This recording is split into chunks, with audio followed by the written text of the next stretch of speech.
বাঙালির ১২ মাসে ১৩ পার্বণ, তেমনি কিছু কিছু পার্বণে ভোগের প্রসাদ হিসেবে খিচুড়ি দিয়ে থাকি। তাই আমার আজকের রেসিপি পুজো স্পেশাল ভোগের খিচুড়ি। হ্যালো এভরিওয়ান, আমি মুক্তা, পারফেক্ট কিচেন জোনে আপনাদের সবাইকে স্বাগত। সামনেই সরস্বতী পুজো চলে এসেছে, তাই আজকে আমি আপনাদের খুবই সহজ এবং সিম্পলভাবে ভোগের খিচুড়ি রান্না করে দেখাবো। কিন্তু তার আগে যারা আমার ভিডিওগুলো দেখছেন অথচ এখন আমার চ্যানেলটিকে সাবস্ক্রাইব করেননি, প্লিজ আমার চ্যানেলটিকে সাবস্ক্রাইব করে দেবেন আর পাশে থাকা বেল আইকনটি প্রেস করে দেবেন, যাতে পরবর্তী ভিডিওর নোটিফিকেশান পেতে অসুবিধে না হয়। তো চলুন ভিডিওটি শুরু করা যাক। ভোগের খিচুড়ির জন্য আমি এখানে 200 গ্রাম সোনা মুগ ডাল নিয়ে নিয়েছি। এইবারে গ্যাসের ফ্লেম লো টু মিডিয়ামে রেখে কড়াইতে মুগ ডালগুলো দিয়ে ভালোভাবে ভেজে নেব। অনেকেই হয়তো ডালটি ধুয়ে তারপর ভাজেন, সেক্ষেত্রে ডালগুলো কড়াইতে লেগে যাওয়ার চান্স বেশি থাকে, তাই ডালটা ভেজে নিয়ে ধোয়াই ভালো।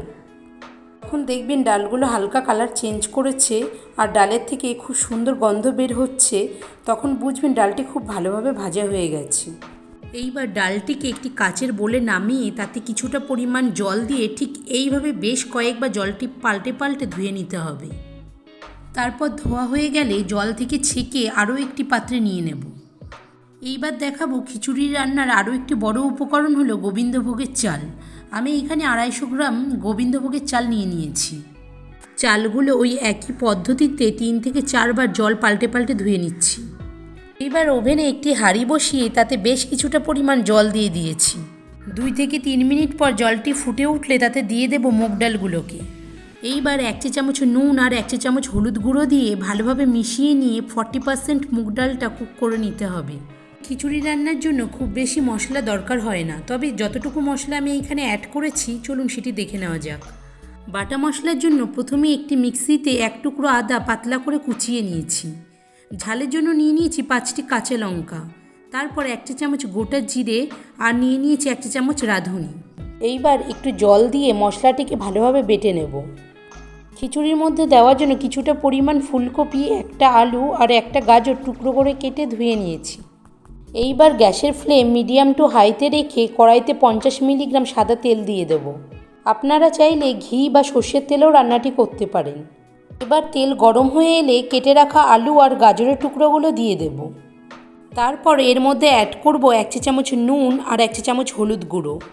এইবার আলু আর গাজরগুলোকে ভালোভাবে ফ্রাই করে নিতে হবে, আর ফ্রাই হয়ে গেলে তেল থেকে ছেঁকে তুলে নিতে হবে। এইবার ওই একই তেলে কেটে রাখা ফুলকপিগুলোকে ভেজে নেব, আর ভাজা হয়ে গেলে ওই একই পদ্ধতিতে ফুলকপিগুলোকে নামিয়ে নেব।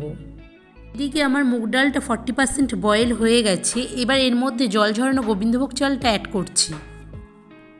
চালটি দেওয়া হয়ে গেলে ঢাকা চাপা দিয়ে আরও 10 মিনিট বয়েল হতে দিতে হবে। এইবার পাশের ওভেনটিতে কড়াই বসিয়ে তাতে কিছুটা পরিমাণ তেল দিয়ে দেব, আর তেল গরম হয়ে এলে ফোড়নের জন্য দিয়ে দেব 2টি তেজপাতা, 2টি শুকনো লঙ্কা আর দিয়ে দেব 1 চা চামচ 5 ফোড়ন। যখন দেখবেন ফোড়ন থেকে হালকা সেন্ট বেরোচ্ছে তখন এখানে অ্যাড করতে হবে বাটা মশলাটি।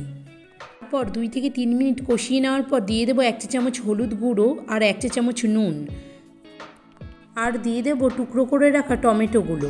এরপর সমস্ত উপকরণগুলো একসাথে মিশিয়ে আরও 2 থেকে 3 মিনিট ভালোভাবে কষিয়ে নিতে হবে, যতক্ষণ না মশলা থেকে কাঁচা গন্ধটি চলে যায়।